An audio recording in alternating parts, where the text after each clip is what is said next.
Hello, I'm live today, and honestly, I don't want to be live, but um, I've been avoiding going live to talk about um, my egg freezing journey. So um, I'm gonna muster through this and give you an update. My past videos, what I've been doing is forcing myself to go live on Instagram to talk about it. And then usually what I do is I save my live messages and then I put them on my YouTube page for women to then be able to watch them at a later time, so that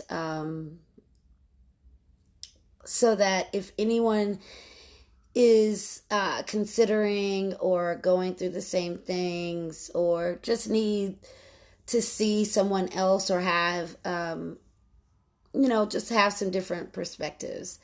I will say that I was grateful to see when you go to YouTube, there are ways of searching to see other women who are like me, who are going through this process. So it's nerve wracking. It's expensive. It's a process in which you feel like very alone. Because if you are anything like me, growing up as a church girl in the South, you don't fully feel like this should be your journey in any shape, form, or fashion. So I learned that it was going to cost me about $30,000 to freeze my eggs here in the U.S. And I actually went to someone in Cancun who quoted me about 15,000, and that's scary in itself, because when you go through something like this, you kind of want to do it at home. Even though I have some great friends and support system, in Cancun, but I still, it's a lot. So I'm in the process of where I had to do a bunch of testing because I've had issues with uterine fibroids. I've had 2 surgeries to get them taken out, amongst other things in my fitness career, like tearing my Achilles twice and having hernia surgery, and those sorts of things. And then of course we had COVID last year. So it's been a long process, meaning I started this process it's been some years. When I first learned about this process, I was just scared. I just felt like, maybe I should just wait. I'm going to meet somebody, a wonderful guy, which, ironically enough, I have met a wonderful guy, but like, I still don't want I still need to go forward with freezing my eggs, because right now, at this very moment, as I make this video, my eggs are as young as they'll ever be. And I wish somebody had talked me into doing it when I was younger. Again, about 36, 37, I had looked into it, and I didn't do it because I was alone. I was in it by myself. Even though I learned about the science of it and everything, it's still like you go into the offices and like they ask you like, like your spouse's information and all this stuff. And here I am as a single woman going through this process. So It's expensive. It's, on my case, there's a lot of things that I had to do, like take tests to see, like now I know, once I retrieve my eggs, before I can even, think about inseminating or getting pregnant, I have a mass inside of my uterus that they still would have to take out before even considering that process, because that takes up space that where the baby would grow and could possibly, create complications or whatever. So now I am like, I just got a loan. I just got approved for a loan. So while I'm excited about that, like it's like I'm taking a big risk, financially, to do something that still in my head, I'm like, growing up, I always thought, oh, you just have sex and you get pregnant, right? And while that happens for some people, and I'm not saying that that could happen for me, I just, I've never been one of those people in a place where I wanted to. I don't think anybody wants to get pregnant unplanned, or most women don't want to get pregnant alone. So, so in going through this process, it's very stressful. It's very nerve-wracking. And going through it alone is another thing.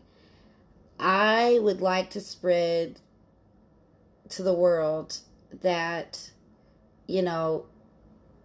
it's important for women, especially women of color, especially young women of color, to know that so many of us have complications with things like fibroids, that does affect our reproductive future, and that even though it seems so weird to tell somebody to freeze your eggs at 25 or 30,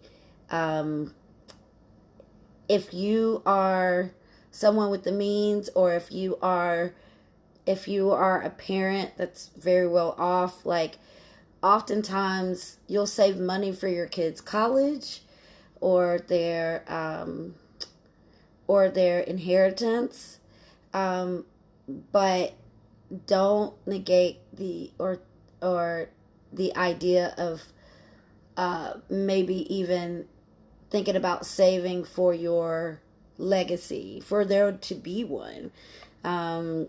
If you have girls and you want them to have grandbabies, it's important. I had a dinner with some girlfriends, and one of them, in which two of them are parents or moms, and one by, like a miracle, because she has sickle cell. And then there were four of us at the table, and the other young lady had frozen her egg. She's frozen her eggs she's my age, about 5 or 6 years ago. I think she said she froze her eggs. And even she has family members, sisters, who are married and unable to have kids, and they're also asking her to be a surrogate. Who was it? Dwayne Wade and Gabrielle Union used a surrogate. They had to. There are all sorts of things like that are happening to our bodies that, as healthy as we think we are, especially me, somebody in the fitness world, somebody that has always been natural, that's always worked out really hard. I never thought I'd have these kind of issues. I just always thought, okay, when I'm ready, when the time comes, it will be easy. So, it's July, and this is National Fibroid Month. I think 1 in every 3 women have issues with fibroids at some point in their life. And I think about 80% of women of color have some sort of issues with fibroids in their life. It's crazy to think about it. If you're watching and you don't know what that is, those are benign tumors that grow inside, outside, around the uterus, and they create complications. I have friends that have had issues happen because of fibroids. So yeah, this was like all over the place kind of a video that I'm going to share. But instead of like letting all my emotions rise to the top, I figured, maybe I should just kind of talk it out with what's going on. It's so crazy because, as a fitness person, like you feel everything, especially when you're a bodybuilder or fitness, like, your body, your energy level, like how your reproductive area feels. And, when you're dealing with fibroids, when you're dealing with ovarian cysts, when you're dealing with endometriosis, when you're dealing with things like that and you're a single woman, it is a whole different level. And I've had to really dig deep in my faith. I've jumped on this journey because I know that there are other women who they just give up.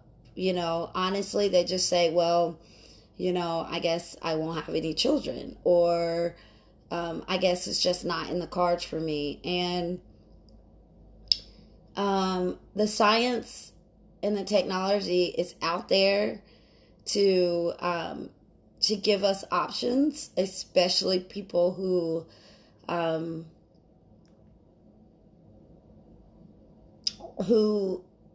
want a family and who want to be able to contribute that to the world,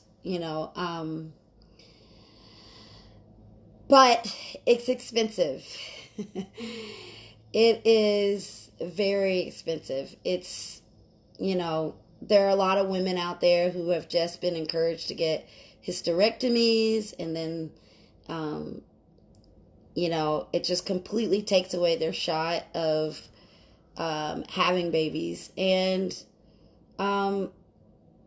it's very disheartening. The information out there, you have to like really advocate for yourself, because you have to keep asking questions and keep asking questions. And it's like the healthcare system, when it comes to this process, is not nice to single women. It's really not. We pay the most in our healthcare because they're assuming that we're gonna get pregnant by ourselves, I guess. I don't know. It's just insane, how lonely and how unsupported and how stressed out the process can become, even if you're in a committed relationship, even if you're married, even if, you have a significant other. I don't know. I don't know where this story is going to lead me. I just know that I want to help other women who I know are in the same place as I am in terms of all the surgeries, all the weirdness. Because on the outside, there's nothing wrong with me, right? Like, I look fine. I'm a healthy individual, which I am. It's just that, when you envision what your legacy is going to be, you never think that you may not have the option of having children. And just because you may decide to get married later in life, you don't realize that, that could affect your future, spouse or relationship or whatever. So, or being able to contribute or being able to extend or grow your family in that way. Yes, you can always adopt. I think that's wonderful. Yes, you can get a dog. I think that's wonderful too. But it still doesn't take away a woman's need or want to reproduce. So I think men can identify with that sometimes too, with the whole, if there's any kind of complications or issues with, them not being able to father a child. And I think women, we kind of, like the assumption is that, it's easy for us to pop out a baby. There's all these other things that I never fathomed that could affect my health. And it's honestly, it's nothing that I could have done. I used to say to myself, maybe I drank too much protein powder. Maybe I had one too many fat burners or drank too much coffee or, those kind of things. And, right now the studies, there's just not enough out there. Like that's, a lot of people do those things and they still have babies. So, there's nothing definitive yet. And maybe it's because, nobody cares about researching, this issue that women have. And maybe it's because we cry about it in silence by ourselves. So, this is just part of my freeze your egg sis story. I made myself share it live today instead of crying about it, which I'm glad because now in just a few minutes I have something else to go to, and when I'm in front of people it's easier to push through the difficulty of it all mentally and emotionally. So it's just, I don't know, this is part 4, part 5 of my story. I'll share it to YouTube, and hopefully next time I won't just be rambling and I'll have like more concrete information for you and more insight. I don't know. I guess I just didn't feel like going into like the exact details. I keep a 3-ring binder with all of my notes. I keep a running tab in my head of every time I have to pay the doctor out of pocket and all the extra stuff. I was told the other day that I should get a job at Starbucks or Bank of America. Like there are like 2 companies that'll actually pay for women's services or something, like pay for these procedures that I'm going through. But yeah, so I don't know. I mean, part of me hates doing videos like this because it's like, it's my pity party, and I have grown up in a suck it up, buttercup, you're an athlete, you can do this, like kind of a way. And I've never felt more vulnerable and more out of control than I do now. And I bet there's other situations that people feel the same way. But I definitely have to stick and stay connected to God and to remember that all things work for my good because I do love Jesus, and his plan is always better for than mine. But anyway, I will go now. I wish you all the best, and just do yourself a favor, do a little research on infertility, and also on fibroids and how they affect women, and ask your family and friends. I mean, you may be surprised that what you're going through, another cousin, another sister, your mom, even her past, your auntie, there's lots of people, men, your sisters, your cousins, your mom, there's other people in your family that are experiencing, these kind of issues. And, I guess because it's not a death sentence, it doesn't get much attention. Or maybe, you can't, they haven't figured out a way to like make a bunch of money off of the calls or something. That's why nobody's paying attention to it. But I beg to differ. I think unfortunately, it is somewhat of a death sentence. It's a death to a dream. It's a death to a legacy.